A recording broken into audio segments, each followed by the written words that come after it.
ខ្ញុំមកខានពីវិធីធ្វើកាពីផាវចឹងខ្ញុំមានតែឆ្អើវិញគឺខ្ញុំមាន2ចង្កាក់ហើយខ្ញុំបុកវាឲ្យមាត់បែបហ្នឹងណាហើយសណ្តែកដីនេះប្រហែលជា2ខាំយើងលីងវាហើយយើងបុកវាឲ្យមាត់បែបហ្នឹងដូចគ្នាហើយខ្ទឹមសខ្ទឹមក្រហមហើយនឹងម្ទេសខ្ញុំយកវាទៅលីងឲ្យវាឆ្អិនបន្តិចសិនហើយនេះគឺអំពិលទុំគឺខ្ញុំយកអំពិលទុំហ្នឹងមកត្រាំឲ្យវាចេញជាតិជូរហើយនេះគឺសាច់ជ្រូកហ្នឹងគឺខ្ញុំយកចំនួន1ខាំកន្លះហើយខ្ញុំក៏ច្រាំវាឲ្យមាត់ហើយមានម្ទេសធំវិញគឺខ្ញុំត្រាំទឹកវាឲ្យរីកហើយខ្ញុំក៏ច្រាំវាឲ្យមាត់បែបហ្នឹងណាហើយនេះគឺកាពីវិញគឺខ្ញុំយកកាពីផុនខ្មែរយើងណានេះខ្ញុំយកវាប្រហែលជាមួយស្លាបព្រាកន្លះអីទៅអញ្ចឹងបន្ទាប់មកគឺខ្ញុំចាប់ដើមបុកខ្ទឹមនិងម្ទេសនេះឲ្យវាមាត់បន្តិចសិននេះឥឡូវខ្ញុំបុកខ្ទឹមម្ទេសហើយនឹងខ្ទឹមក្រហមនឹងចូលគ្នាមាត់បែបហ្នឹងណាឥឡូវខ្ញុំចាប់ដើមយកទៅឆាបន្តទៀតនឹងបន្ទាប់ពីខ្ទះក្តៅហើយខ្ញុំដាក់ប្រេងឆាចូលមកល្មមទៅប្រអីកាពីផាយយើងត្រូវការប្រេងឆារៀងច្រើនដែរអញ្ចឹងបន្ទាប់មកគឺខ្ញុំដាក់ម្ទេសធំចូលអញ្ចឹងយើងឆាម្ទេសធំឲ្យវាឡើងឈ្ងុយបន្តិចសិន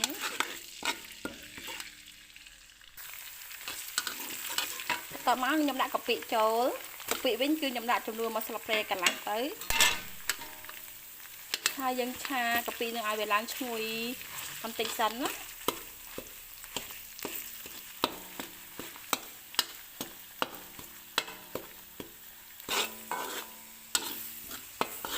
អញ្ចឹងបន្ទាប់មកគឺខ្ញុំដាក់ខ្ទឹមម្ទេសខ្ទឹមក្រហមដែលយើងបុកមុននឹងយើងដាក់ចូលមកហើយយើងឆាឲ្យវាឡើងឈ្ងុយសិន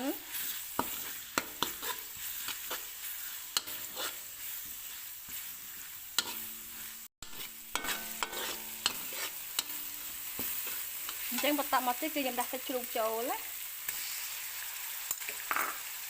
ហើយយើងឆាឲ្យសាច់ជ្រូកនឹងឆ្អិនដាច់ទឹកស្ងួតទឹកបន្តិចសិនណា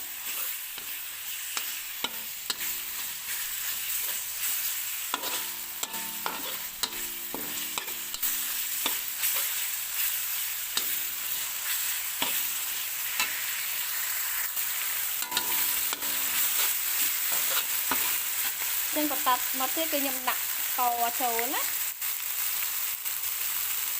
ដាក់ស្ករសចូល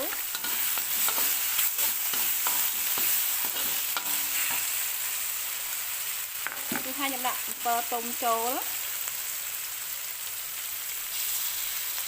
ទឹកអំពិលទុំយើងដាក់ចូលមក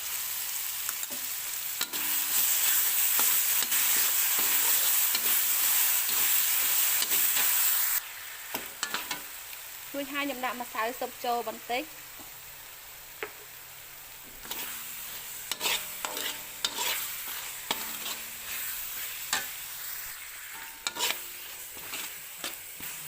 អញ្ចឹងបន្ទាប់ពីវាស្ងួតទឹកហើយអញ្ចឹងខ្ញុំដាក់ត្រីឆ្អើរហើយនឹងសណ្តែកដីចូលណាហើយយើងបន្តឆាឲ្យវាដាច់ទឹកបន្តិចទៀតណាឆាឲ្យស្ងួតទឹកទៅយើងទុកបានយូរ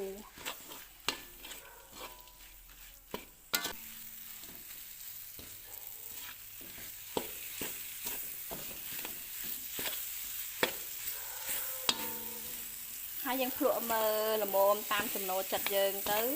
នេះបន្ទាប់ពីខ្ញុំទុកវាឲ្យវាដាច់ទឹកណាហើយយើងភ្លក់មើលល្មមទៅគឺជាការស្លាច់ឥឡូវកាពីផាវរបស់ខ្ញុំគឺរួចរាល់ហើយកាពីផាខ្ញុំរួចរាល់ហើយយើងអាចញ៉ាំជាមួយនឹងលក់បានណាមានតែសក់មានត្រប់